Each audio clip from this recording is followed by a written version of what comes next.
Okay, we have opened up the webinar live. We are welcoming all participants, all attendees, lovely staff members and educators from around the country. Welcome to today's webinar. If you haven't been with one of our webinars before, then welcome. This is the first of our series that we are trying to do during the COVID-19 lockdown so that we are still interacting with lovely staff like yourselves up and down the country, teaching you on some topics that hopefully will help and some resources that we can provide to send out to your students now, but also gearing up for when we return, whenever that might be, back in schools. As you can see, as you start coming in, we do have our Q&A function, so please, throughout today's webinar, please do ask any and all questions that you have. We have our fantastic moderator, Susanna, behind the scenes, who is going to be answering your questions real time. And we also have a little bit of time at the end of today's session where I'll hopefully be able to answer some of your questions live for you as best as possible. And now what we're going to do as we're waiting for people to come in, you might have seen this before if you joined last week's, but we're going to do a couple of icebreaker polls, and today's webinar is actually going to be very interactive. We're going to have some live polls up on screen available for you to click and vote, and we'll be exploring these in a little bit more detail. So let's get the first one up on screen. You'll see your icebreaker poll. There it is. It's simply your beverage of choice. Now, are you a tea drinker, drink of champions, caffeine for the morning, or neither? You actually prefer a cool, calm, and collected cold beverage rather than the caffeine of the other two. Cast your votes. We'll see quite a few of you voting already, which is good to see. And we will see what the results are, see which way you've decided to go. This is the format that we'll be taking for some interactive polls within the session once we get started. It's just a little bit of fun as we're waiting for more people to join this morning. And just to reiterate, today's session is about social media and the online world with a little bit of a focus on primary schools, and we'll be exploring that as we go. So I can see 82% of you have chosen to vote. I'm going to give you a few more seconds and then we'll see which way today's staff members are going, whether it be tea, coffee, or neither. I'm going to give you, say, 3 more seconds to vote on that one. I'm going to go 3, 2, 1. All right, let's see which way you voted. And it's actually gone for neither. This was actually very surprising. Last week, tea was the overwhelming winner. But you say neither, more of a cold beverage person. Interesting. Even on a blustery Tuesday morning. Okay, fair enough. There's no judgment here at the Downer Award. I tell you what, let's go for one more. Let's have a look at our second icebreaker poll. Now, I quite enjoy this one. You're marooned on a desert island, and you can take just one of the following packs with you. Which one do you choose? The first one, the beach bum pack, is swimwear, surfboard, and a pack of beer. The second one's straight up survival. You've got a knife, a fishing line, and matches. And the final one is the castaway pack. You've got a Wilson branded volleyball, a FedEx parcel with mystery contents, and the man himself, Mr. Tom Hanks, with you on that island. Whether you'd want Tom Hanks with you, well, that is yours to decide. We'll see which way of you vote. We've got about 40% of you so far. I enjoy this one, it's quite fun. I'm not sure which one I would go, to be honest. Beer, a knife, or you always got to go for the mystery box. It's intriguing. I live my life on the edge in that way. We'll give you a few more seconds. We've got 83% of you. I'm going to give you, say, 3 more seconds, and then we'll have a look at the answers, and then we're going to get started with today's session. I'm going to go 3, 2, 1. Okay, results are in. Which way have we gone? And I mean, unsurprisingly, well, actually what is surprising is that Tom Hanks came in a strong second. The survival pack, obviously, you've got a knife, a fishing line, and matches. You pretty much saw it. Tom Hanks and a volleyball, and then the beach bum pack, surfboard, and a pack of beer. I suppose once the beer's done, what are you going to do then? I understand. A little bit of fun. Thank you very much for playing along. Do make sure you have a look, because we are going to do some interactive polls for some important topics a little bit later on. We're getting the most important topics out of the way. Tea drinkers and Tom Hanks. That's how we like to do it here. So I'd like to give you an official welcome. We did start our webinar series last week. We started on defining bullying behaviour. If you didn't catch that one, we are going to have that one on demand, and we'll be releasing that very soon. But today's session is talking about social media and the online world. This was something that other staff members and students from across the UK told us that they really wanted us to focus on, especially in light of almost 4 months of lockdown.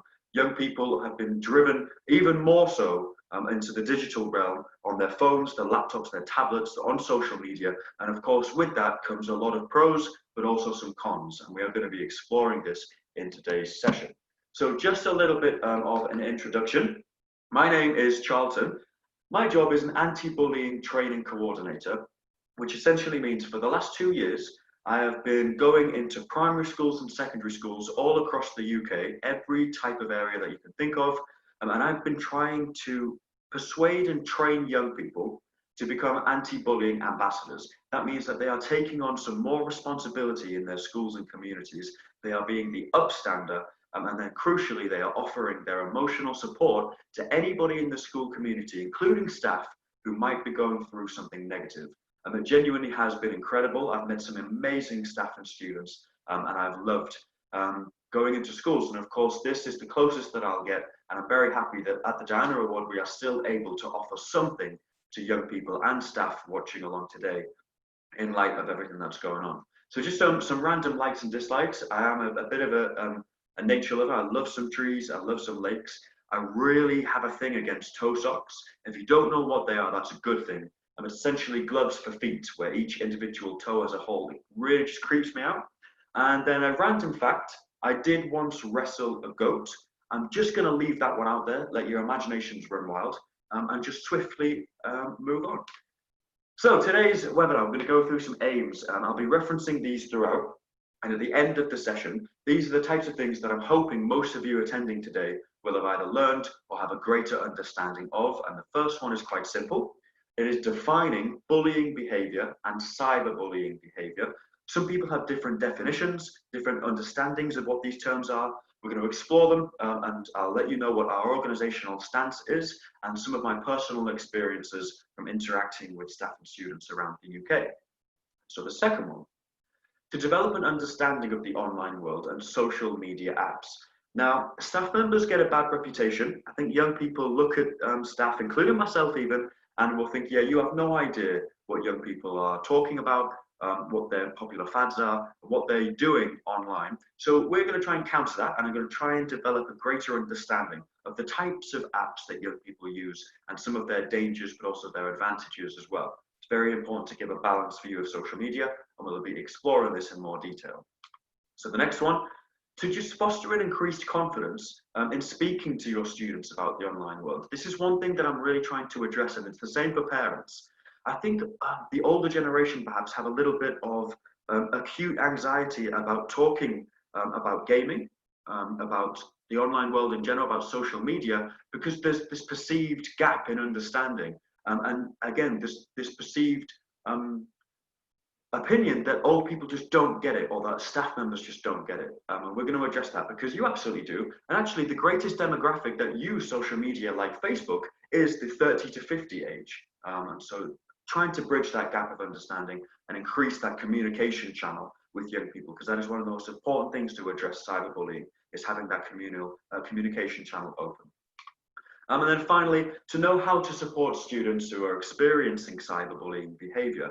How do we open that conversation? Is there anywhere we can signpost to? And how do we try and combat this culture in our schools? These are the things we'll be going through, and I'm fairly confident that all of you will have achieved at least 3, if not 4 of these aims by the end. So we're going to dive straight in. The first thing we're going to talk about is this notion of bullying behaviour. Now, if you didn't see our first webinar last week and you want to explore bullying in a little bit more detail, then please do try and check that out on demand. I'm not going to go into so much detail today. And for reference, you'll notice that we keep saying, and even written here, is bullying behaviour. This is something that as an organisation, we are really placing a lot of emphasis on, is describing bullying as a behaviour choice. It is temporary, because if you do that, we are giving young people the license to be able to change that behavior, and you are not defined by this label as a bully or bullying. And what we're going to do is quickly talk about our definition, and I'll unpick some keywords in a little bit of detail afterwards. So at the Diana Award, we define bullying behavior as repeated negative behavior that is intended to make others feel upset, uncomfortable, or unsafe. Now, in this definition, we have three keywords, and I'm going to quickly unpick them on the next slide. So the first one is repeated. Staff members and students will ask me, does it happen more than once, or can it just be one incident? What I would say to that is, when it comes to an isolated incident, it might be the worst thing you've ever seen or heard. But how many of us have had an awful day? We feel emotional, we're reacting to things that we perhaps wouldn't normally, and we've lashed out at somebody. Would we like to be defined as bullies because of that? Or actually, does bullying behavior need to happen more than once? It is sustained, the person is targeted again and again. So repeated, very important inclusion in a definition of bullying behavior. And the next one might surprise you, but it's negative. One of the popular acronyms that we get when we come to describe bullying is STOP. If you might have heard this before, STOP stands for several times on purpose. But a common example I'll use is, I could all send you a donut in the post. All of you listening today, and you can send me your address, I'll send you some donuts, some cookies. And I could do that repeatedly on purpose. But is that bullying? Of course not. And so negative behavior is absolutely a crucial aspect and something that we shouldn't necessarily overlook. And finally, this notion of intent. Does it need to be deliberate? Does it need to be on purpose? Can you accidentally bully someone? The answer is absolutely not. Think about this. If you have a student and they genuinely do not understand the impact that their words or actions have had, they genuinely did not mean offense, is it appropriate to label that person as a bully or their behavior as bullying behavior? Of course it isn't. And think about our students that are perhaps with additional or special needs on the autistic spectrum.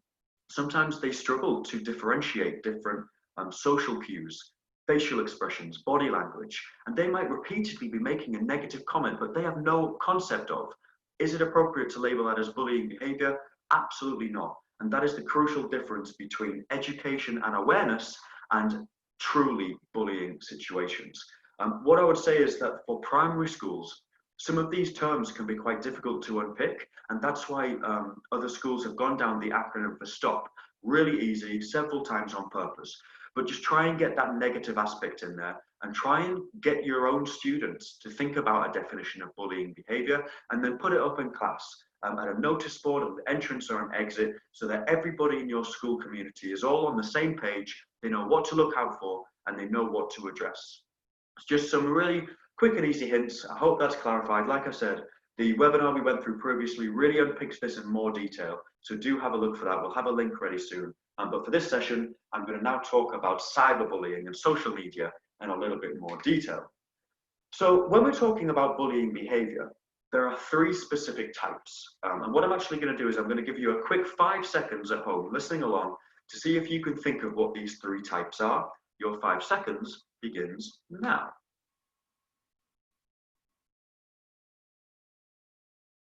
Okay, not very long at all. Let's go through. So the three types of bullying behavior. The first one, the icon with just a top row of teeth, apparently, that is verbal. Now, over there, we've got a yellow fist punching a red star. That is to signify physical bullying behavior. You probably got these. Now, in the middle, I know what you're thinking. Cyberbullying. Well, actually, it's indirect.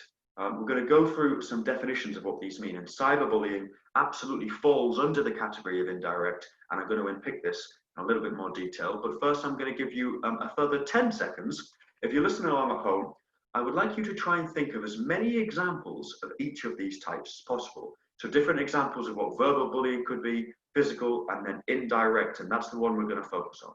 So 10 seconds starts now.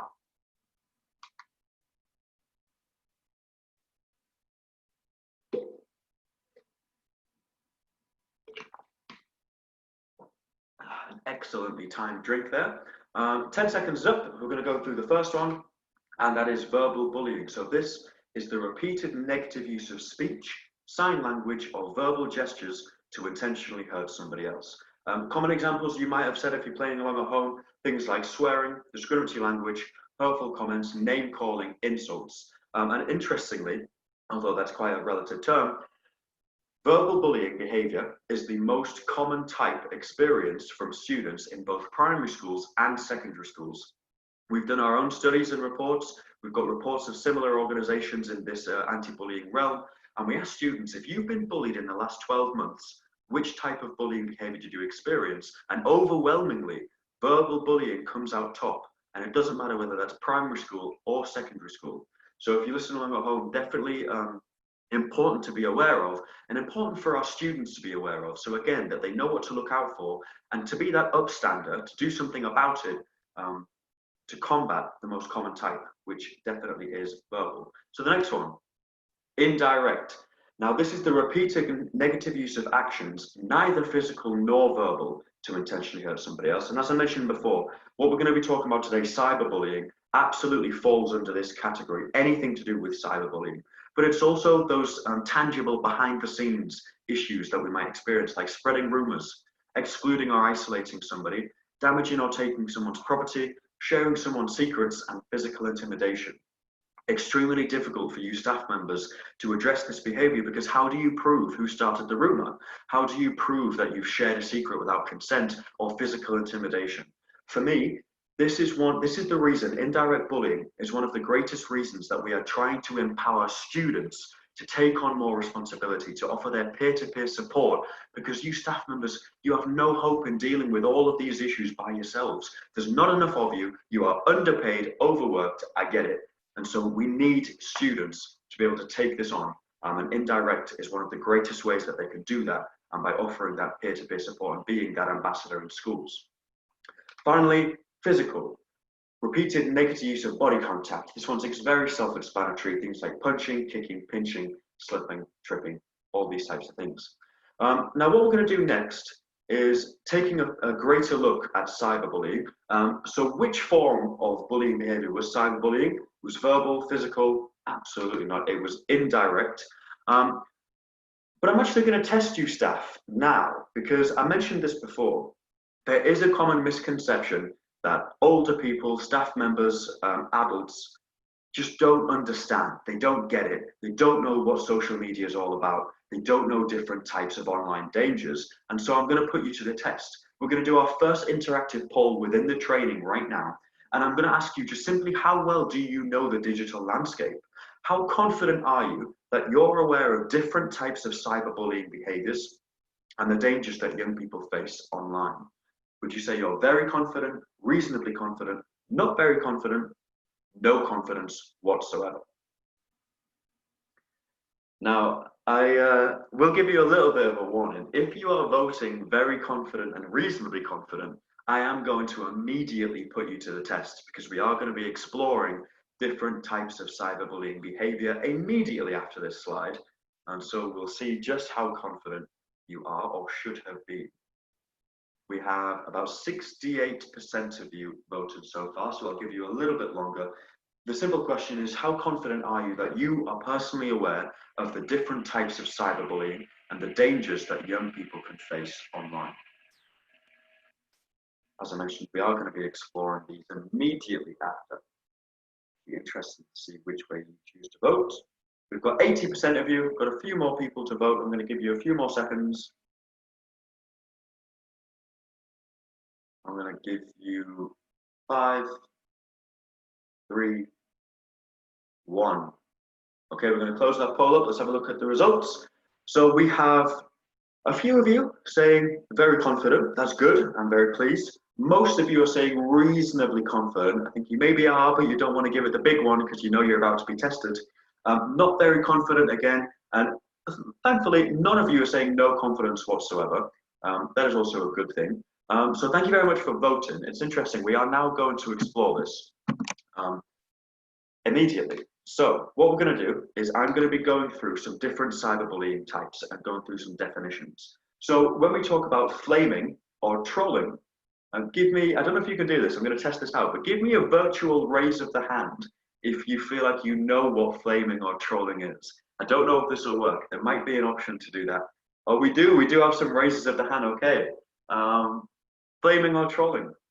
Okay, we've got 8 of you, 9, 10, all raising your hand, right? Okay, so you're going to give me this definition perfectly, right? We're going to say flaming and trolling is the use of extreme and offensive language to cause a reaction and distress. Now I'm going to split these up a little bit. Flaming is when you are if I was to say to you to fan the flames of a situation, you are purposely saying something to try and cause a reaction. You're stirring the pot, you're trying to cause distress. That is absolutely flaming. But trolling is that use of extreme and offensive language, just repeatedly just insulting somebody online. So we've all heard of the phrase online trolls. We hear a lot of the news about celebrities and influencers experiencing this because they have a massive followings. Doesn't excuse it, and this is absolutely a problem. For me, one of the greatest issues when it comes to online speech and behavior is that there's no verification. You can be completely anonymous online and you do not have the instant ramifications of the choice of your words, and you have no idea the true impact it can have because you don't have that person's immediate reaction. You don't get to look in their eyes, see their body language, and understand the damage that it can do.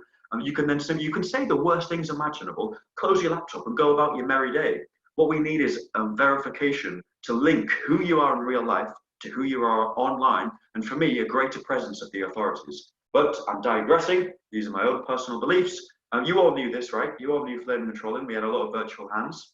So we're going to go on to the next one. Give me a virtual raise of the hand if you have seen the TV show Catfish. Anyone seen Catfish? Some of you might have no idea what I'm talking about. Catfish is a TV show which actually is perfectly explained in what the definition of catfishing is. Now, this is simply creating a fake profile online on social media or an app, whatever it is, pretending to be somebody else, using a fake name, a fake picture, and often what can happen is you can lure people to either enter into a false relationship, to send money, to manipulate into doing all these different things. So catfishing is when you're pretending to be somebody else online. Okay, next. Outing or exposing. Okay, got some virtual hands raised. I didn't even ask. I love this. Go and give me a virtual hand raise if you feel like you know what outing or exposing is. Okay, quite a few confident people. I mean, you may be putting your virtual hand up and still have no idea, but we're going to go through it anyway. So this is coaxing someone into revealing secrets and then forwarding it on to others. It can also involve screenshots. But why is there a difference? Why are there two terms here? So outing is a common term used for the LGBTQ plus community. What this can mean is, say somebody confides in you that they are a member of the LGBTQ plus community, but they're not ready to tell anybody else, and then you go on and tell and publicize that without their consent. Have to admit, that's probably one of the worst things that you can do in that situation, but that is when you are publicly outing somebody.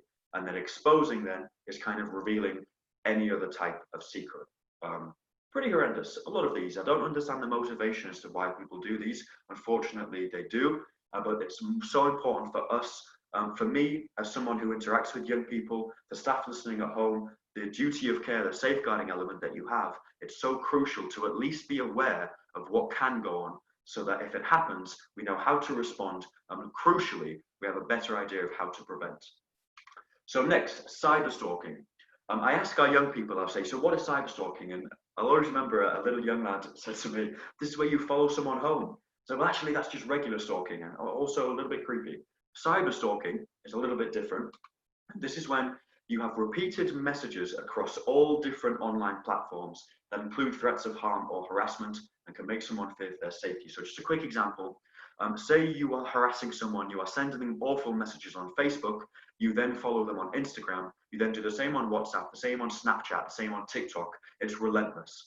One of the horrible things about modern day bullying, especially cyberbullying, is staff at home. If you're listening along, unfortunately, statistically, quite a few of you may have experienced bullying when you were younger. When it happened in school, you went home, what happened then?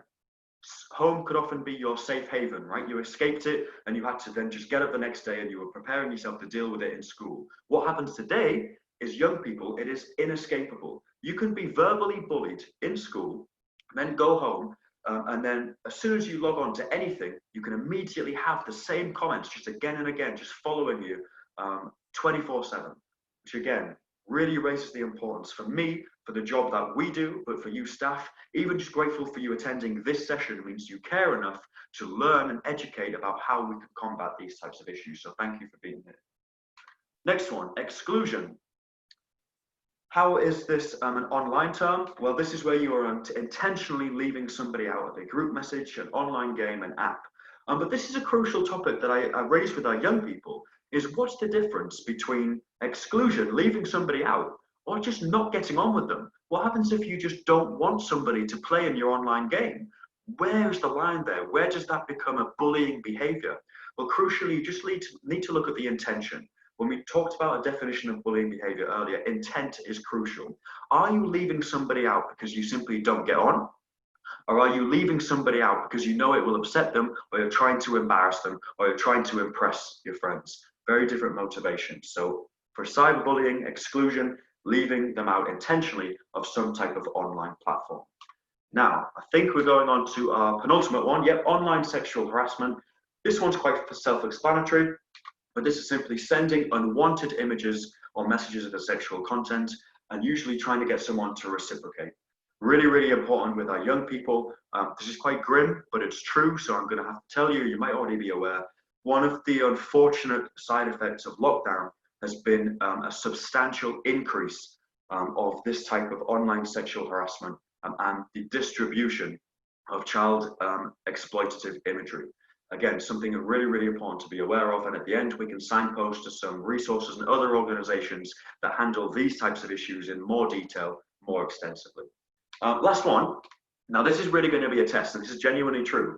I think during 2 years, I've probably trained about 4,000 young people and probably about 1,000 staff members. And I've asked them the same question I'm going to ask you. No one has ever been able to tell me what denigration means. Now, a few of you are going to try and raise a virtual hand here and try and tell me you know what it means. But I've got to be honest, I simply don't believe you.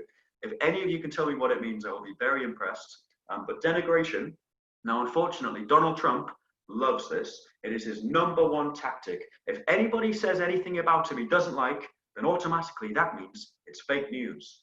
Denigration is simply sharing information about somebody else that is false or damaging, spreading that fake news or gossip. And again, one of the things that is really quite common in the online space. So these are your cyberbullying types. You all seemed that you were reasonably confident at the beginning. And so just before we kind of finish and wrap up at the end, we're going to go over a few more terms, and I'm going to ask you the same question and see if your confidence has risen at the end of the session. And so we are going to do a little bit of a pop quiz. So what we're going to do now, you've just gone through the definitions. I'm going to get an interactive poll on your screen, and I want you to tell me which cyberbullying type it is. So the first one there, which cyberbullying behavior is repeated messages across different platforms that include threats of harm?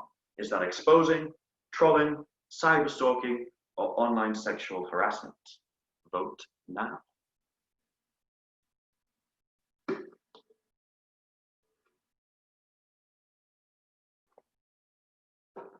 Okay, we've got 65% of you voted. You all seem pretty confident. Going to give you a little bit more time. Repeated messages across different platforms that include threats of harm. We've got 78% of you voted. I'm going to give you 5 more seconds. 3, 2, 1. Okay, we're going to close that up. So look at the results. So we've got a few of you thinking that it's trolling, and then the overwhelming majority saying cyber stalking. I can offer you a firm congratulations. It is cyber stalking, absolutely. The example I gave is where you're just harassing somebody on all types of different social media platforms, essentially stalking them, but in the digital world. So very well done. Okay, we're going to get up number 2. Which cyberbullying type is this? Sharing information about someone that is false or damaging. Is that catfishing, denigration, outing, or flaming? We think quite a few of you voting quite quickly and confidently. We've got about 75% of you voting so far. I'm going to give you a few more seconds. All right, we'll go 3, 2, 1. Let's have a look at the results. We've got someone saying catfishing. I mean, to be fair, sharing information about someone that's false, catfishing is simply where you are just pretending to be someone. You are, I guess, sharing information about yourself that is false. Denigration absolutely is where you're kind of spreading that fake news, spreading that gossip that's simply untrue. Very well done. We have 95% of you getting that one. I think we have one more. Let's have a look if we have a final poll. Which cyberbullying type is this? Creating a fake profile online. I feel like there's a chance I maybe just gave you that one, but we'll see. You know, some of you might have been going to get your cold beverage. Might not have heard me give it away. Give you a few more seconds. I think perhaps these polls were quite easy. A lot of you are very much getting the right answer. I'm being too nice on you, staff. And I understand your potential. You can do more. I'm going to make them harder next time. I'm going to give you a couple more seconds. I'll give you 3, 2, 1. Let's have a look. And absolutely, of course, catfishing is the right answer. Creating a fake profile online, pretending to be somebody else. You are catfishing someone for money or for love. Which, I mean, not bad reasons, but still just poor approach. Okay, those are pop quiz. Well done, staff. You absolutely smashed that. It's kind of embarrassed me a little bit. I am going to make them harder next time, but well done if you are playing along. So we're going to go on to the little next bit, which is your aim was to define bullying and cyberbullying behaviour. We've done that. We're going to explore the different types that young people might face. And then the next was, how do we support students who might be experiencing cyberbullying behaviour? And so what we're going to go through is just 3 really quick and easy tips that we can give to somebody if they're experiencing online hate. The first one is take a screenshot. What that means is if somebody is harassing you, sending you messages that are really making you feel upset, uncomfortable, or unsafe, save that evidence. Take a screenshot of what's being said, and then for a student, that's what they can share with you as a staff member, they can share with their parents, or if it's serious enough, they can involve the local authorities and the police. There is one occasion where you should never take a screenshot. That is if there's an image of someone of a sexual content and they are under 18. That is child exploitative imagery in the eyes of the law and is highly illegal. So that is when you should never screenshot. But if it's just someone harassing you or sending you messages, save that evidence, as that's how you're able to get better support. So the first one is that. Second one, report and block. Every single social media company has these functions in which you can report comments, pictures, posts, no matter what it is, report it to the social media site and then block that person. If someone's harassing you or sending you messages, you do not need to keep on seeing that. And there's a really quick and easy way for that to just be out of your digital life. Report the comment so that the social media company knows that this person is exhibiting this type of online behavior, and then block them so you do not have to see it again. Finally, seek support. Now, whether this is what we tell students to do to one another, offer your emotional support, check in with them. How are you doing? I've seen what's happened. But crucially, give me a virtual raise of the hand if anyone's ever asked you how you are and you've just simply, almost instinctively answered, I'm fine, when you're not fine. I do it all the time. It's almost an instinct that we have. And so when we say offer support, it is about frequently checking in. If they said I'm fine, ask them again. If they keep saying I'm fine, then check in another couple of days. I'm fine is not a suitable response, especially if somebody has clearly been going through something like cyberbullying behavior. And so for staff members, just let that student know that you're there for them. Sometimes I understand that students are quite reluctant to speak to a staff member. This is why we place so much focus on students taking on this responsibility, as they might be more comfortable talking to a fellow student who understands the types of online difficulties that other young people face. So these are our 3 steps to how to support a student who's experiencing cyberbullying behavior, and little crucial things on how they can also help themselves take that power back and take that responsibility, and that digital resilience as well is incredibly important.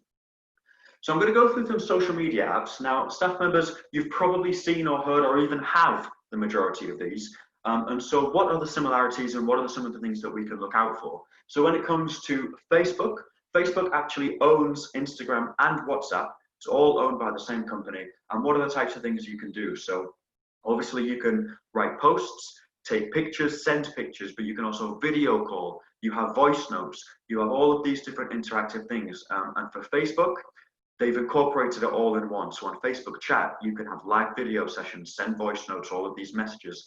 Instagram, incredibly popular with the younger demographic. This is one of the most popular apps, obviously for older people, for primary school.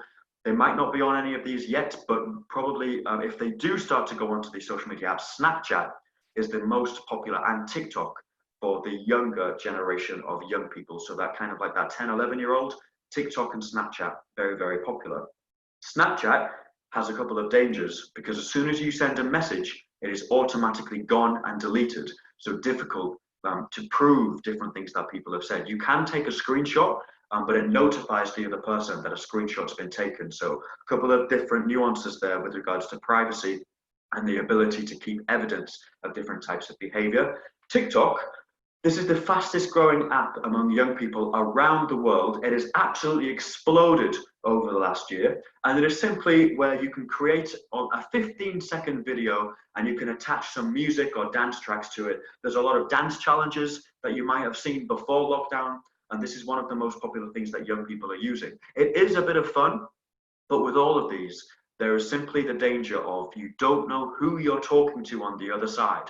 There still isn't this verification of knowing exactly who it is. And so you could be thinking you're speaking to a young person in a different part of the world, and it could be someone completely different. So it's about getting our young people aware of privacy settings, who can see what you post, who are you accepting, what's your filtering process, but then crucially, it's about opening this channel of communication.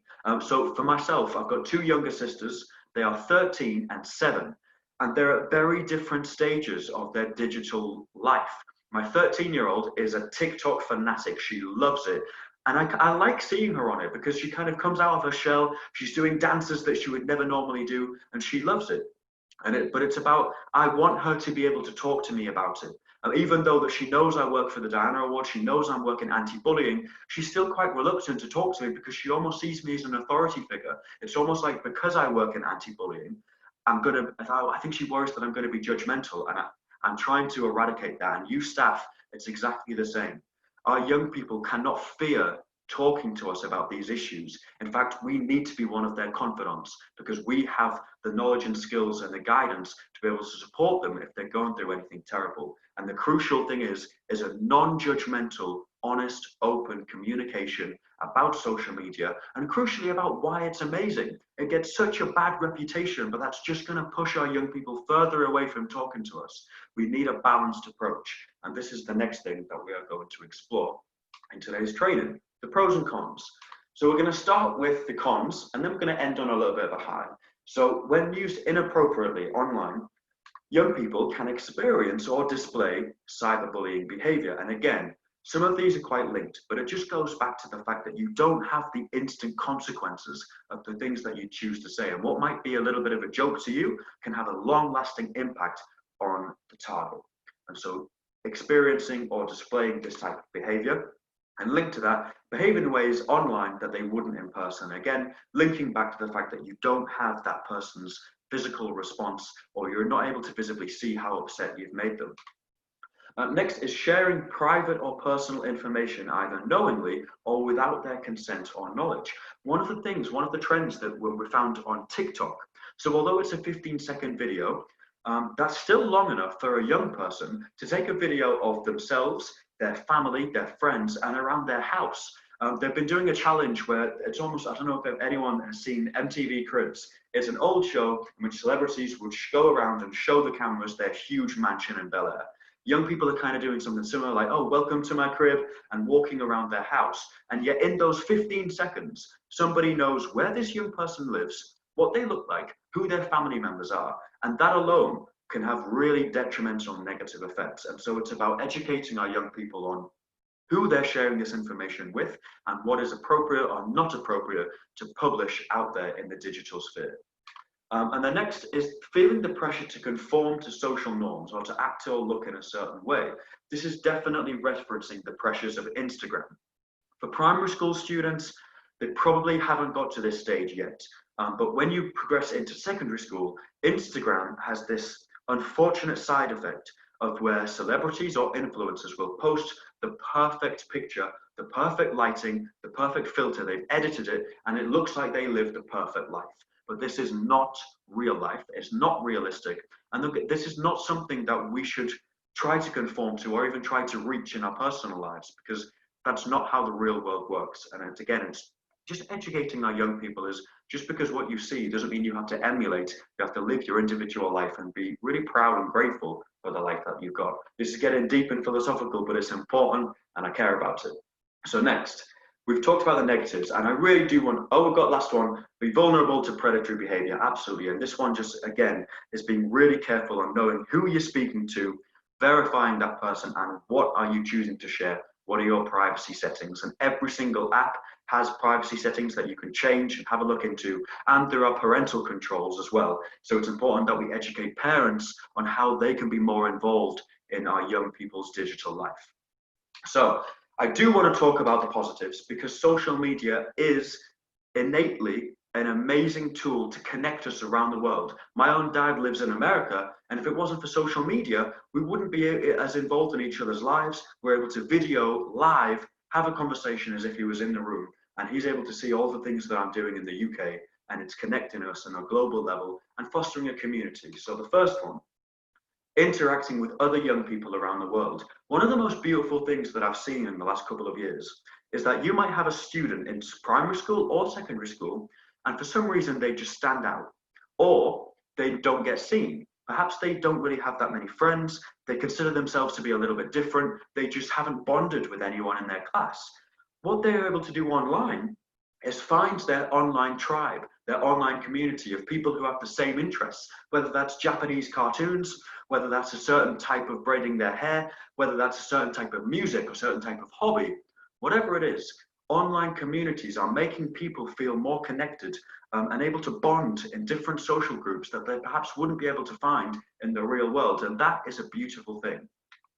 Next, similar to that, is the ability to share ideas and express themselves in ways, as again, they might get judged for doing in person.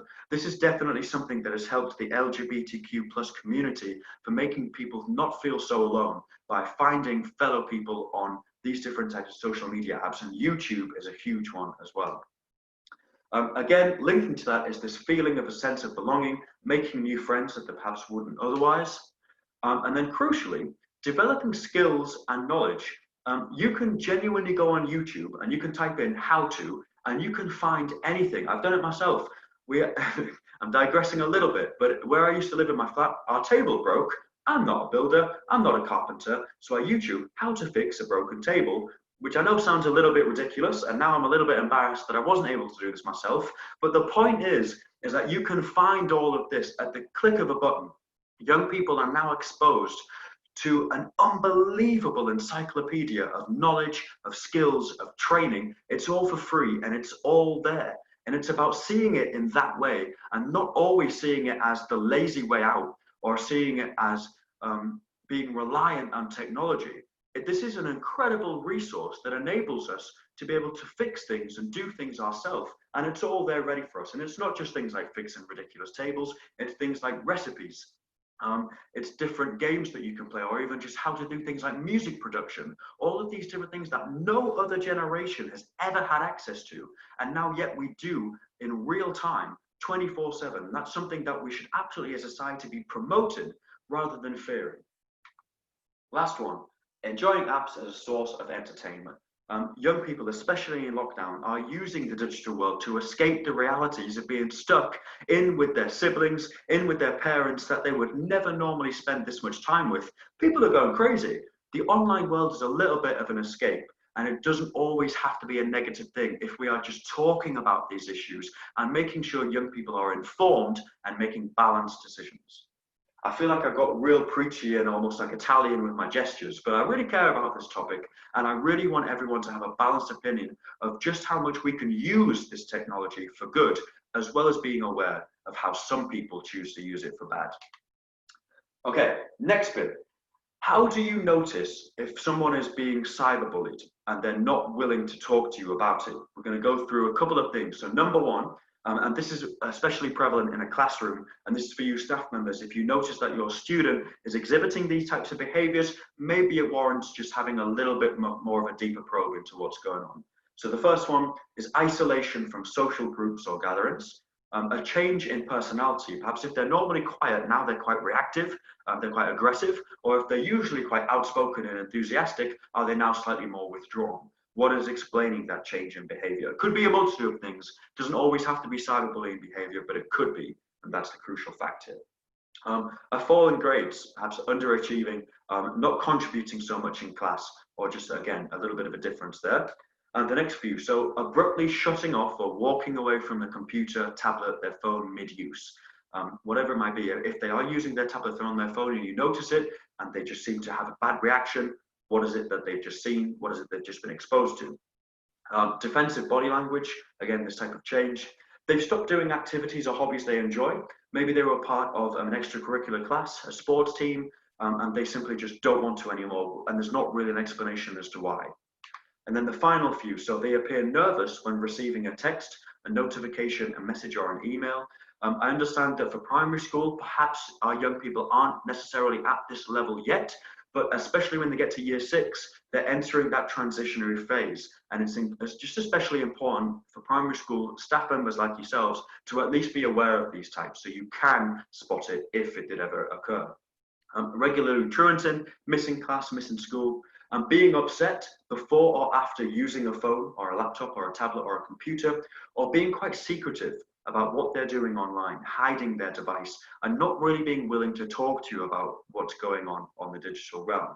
If you notice any of these, it might not be something, but it could be. And this whole notion around safeguarding is about being able to spot it at its source and then knowing what to do after that. So hopefully these are just a little bit of tips that can help in that way.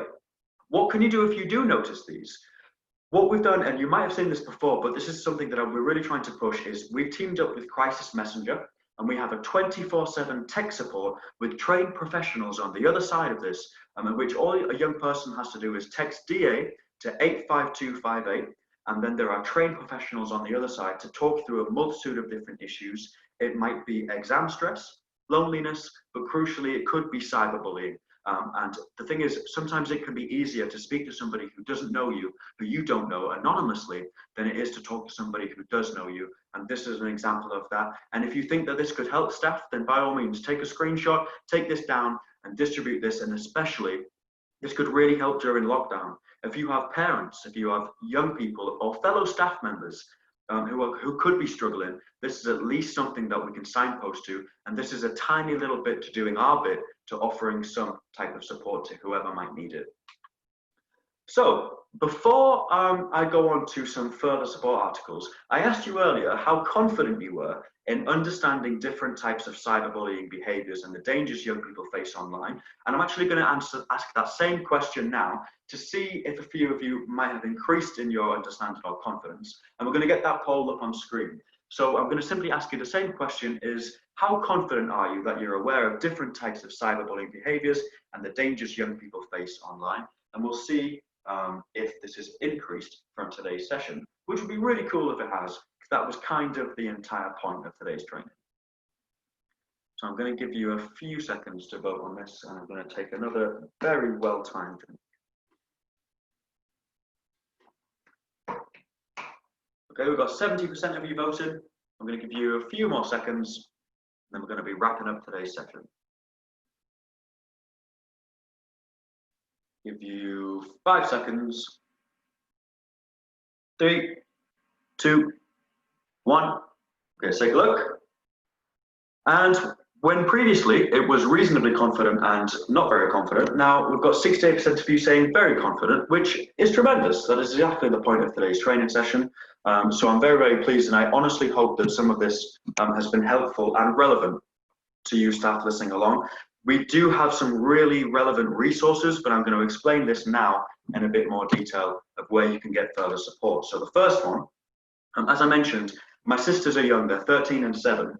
But even though I'm in this job, and even though I'm only 26 myself, I still find it really difficult to just keep on track and just to keep up to date with all of the different apps that young people are on. And I don't know how they do it, but the NSPCC has another organization called NetAware, which have a fantastic updated list of all of the different apps and platforms that young people use, complete with their dangers, their safety features, and it can just be a really good platform for our understanding. And this is something that even staff members listening along, you can send this out to parents if you feel like parents might need a helping hand into having a little bit better understanding of what our young people are doing online.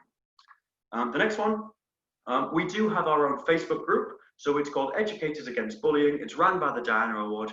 And this is just a really cool place of networking but other staff members to kind of join and share best practice as to what they've been doing to help bullying in school, but also just what they're struggling with. And it's a really cool place for staff members to kind of join in and collaborate and just to kind of share their ideas and practice. And it's been really fruitful so far, so that might help. Now, we asked ourselves, when it came to lockdown, we're not allowed to be physically in schools anymore. What can we do? How do we still impact staff and students across the country, and how do we do our bit? And what we decided was that we needed to completely revamp our entire resources section. So if you go onto this link here, you will find some ready-made lesson plans, PowerPoints, assembly guides, campaign ideas, blog posts, support articles, all of these things. I've written a lot of them myself. We have some incredibly talented people at the Diana Award, and a lot of these are focused on things like mental health, pressures of lockdown, cyberbullying in particular. We have a lot of different resources for. So by all means, please go on there, have a look, and crucially, if there's anything on there that we don't have that you think we could use, get in touch and we will create it and send it out as soon as possible. We are always evolving this resources tab, and we're looking for staff members to tell us what to create so we can do it for you. Next up, we have the Anti-Bullying Alliance. They have some really fantastic CPD accredited training modules, which really, I've done them myself. They really help to solidify my understanding of bullying. And it covers things like SEN, group bullying, motivations, and what we can do about it. So by all means, this could be something that you could do in lockdown. It really helped my own understanding. And to be honest, if I still ran my own class of students, so I used to be an English teacher, if I still had my class, I would absolutely get them to do it too. It's really child friendly. And if everybody is the same training, it's almost like everybody's on the same page of what to look out for and how to address bullying in school. So the last one is Internet Matters. This is a really, really good place for information, advice and guidance on all things digital. Cyberbullying definitely covers, but it also covers a real vast array of different topics. And it's just a really place to start. If you have any questions that haven't been answered here, then the experts are definitely on that website. So hopefully some of these will have helped. What we're going to do now, staff, is I'm going to have a few minutes at the end to answer any of your burning questions. Hopefully I can answer them for you now in real time. We have a couple of questions on the Q&A tab that I'm going to have a look at now, but by all means, send in your questions. We have a little bit of time and I'll be answering them now for you as best I can. So we have one in now from Mandy Shepherd. Mandy has asked, what about on Snapchat when the bully is aware that it's been screenshot? Is there a fear of the victim which will intensify? Yes, I do agree, so we don't, but how do you encourage the victim to do it? Absolutely right. This is one of the things with Snapchat. It's one of the dangers that when you do take a screenshot, it notifies the person that a screenshot's been taken. But what I would say is that if somebody's experiencing bullying behavior anyway, then definitely screenshot, because that might be a deterrent. That might forewarn or even almost scare the perpetrator as to, oh, what are they going to do with that screenshot? And the thing is, if the bullying continues, then you're just going to be gathering more and more evidence. And it's so much better to have a screenshot of this type of behavior to then pass on to a staff member or pass on to a parent than it would be if you didn't have anything to show. So although it might intensify, if it does, you are still gathering that evidence, and you can then crucially give that to people who are able to do something about it. And that is ultimately better than experiencing this behavior and not having anything to show for it. So definitely still advise it's the right thing to do. And we have one in from Susie. What do you say when kids say it gets worse when I tell, or they look like a baby for informing adults? This is such a good question, and this is one of the most upsetting things that I come against in school, is that a common thing is, I don't want to be a snake. I don't know if you might have heard this phrase, maybe not for primary school, but when you get to secondary school, kids are so concerned about being a grass or a snake or a snitch. And it's tricky. I've had this discussion. It's got not heated because I'm talking to young people, but it's developed into a really serious debate in which I'm trying to tell young people that it's just the same as if you were to see a crime. Say you've got a young person and they walk back from home and they see a shop getting burgled or their neighbour's house being robbed. Would they call the police? And they say, well, yeah. And I say, well, is that being a snitch? Or actually, are you doing the right thing? Are you telling the right people? And they start to think about it. And I was like, if you were yourself exhibiting being bullied, you would want someone to do something about it, wouldn't you? would you consider that person to be a snake or a snitch? Or would you be so grateful for that support and for the recognition that you are not alone? And for me, it's about trying to get young people to put themselves in the position of experiencing bullying and letting them know just how serious it can be. Young people are very aware of the importance of mental health, and they will raise it themselves as something that they want to take more seriously. So simply just throw it back. You need to consider somebody's mental health and the damage they could do to themselves if you don't act. And actually, by not acting, you are contributing to this, and you are contributing to bullying behavior. So make a decision on how you best want to proceed, and kind of give them that emphasis, give them that power back, and try and get them to make the right decision themselves. I know it's difficult. Well, I'm going to open up to any more questions. I'm going to give a couple of minutes. If you have anything at all that you'd like to ask, I'm trying to answer it now as best as possible. If not, I know that Susanna has been working tirelessly behind the scenes and has been answering your questions in real time as well. Thank you very much, Susanna. And if there's anything that you think of, please do get in touch with us, and you're able to ask any questions or look for any resources that you want. But if there's nothing left for today's session, I'm going to leave you with just a little bit of information about our future webinars. One thing I will ask, please do fill in, if you could fill in, it takes about a couple of minutes just to fill in a feedback. This is the first time we've ever done these webinars. This is actually the second topic we've done ever, and we really want to know how to do this better. We understand that we are not experts in webinar series, and so we want to know how to improve. So staff members, if you do think there is something we could do better or to increase your experience, please fill in this feedback form and let us know, because we take this feedback and it changes exactly what we do, and it's coming directly from you, lovely staff listening at home. I've sent a few more questions coming in. Alison Daly of the Fab Training Session, thank you very much, Alison. Oh, we've got Fred from QLS. We have Fred, who is an incredible educator from Greece. He's a very, very brilliant man. Thank you, Fred, for listening along. It is a pleasure to have you with us. And we have one more from Susie that I will answer. How can we keep the spirit alive of anti-bullying during lockdown? For me, it is just that continued engagement, that continued communication. Send out some resources, or even send out some challenges. For me, what I would do, if you're trying to keep the spirit of anti-bullying, is contact your students, your anti-bullying ambassadors, and set them some challenges to do at home. How do you spread positivity? How do you do positive campaigns, even for your family? Do one thing every day for somebody else. Do one act of kindness, or do one thing that is positive for somebody else outside of your home, and just get those challenges going and keep it in your mind. Got some lovely comments coming in. Just want to say thank you so much for listening along. These are the webinars that we've got in the future. Do give us a follow on social media, because we'll be posting these webinars on demand on our channels. I'm going to leave this with you. Thank you so much for being with us. I really hope it's helped. We might be seeing you in some other webinars in the future. But until then, I'm not going to say stay alert, because that is absolutely ridiculous advice, but do stay safe and continue doing the amazing work that you're doing in your respective schools. So thank you so much. I'm going to leave this with you if you can still hear me. These are some webinars coming up. If I don't see you, then thank you so much, and best of luck with everything that you do.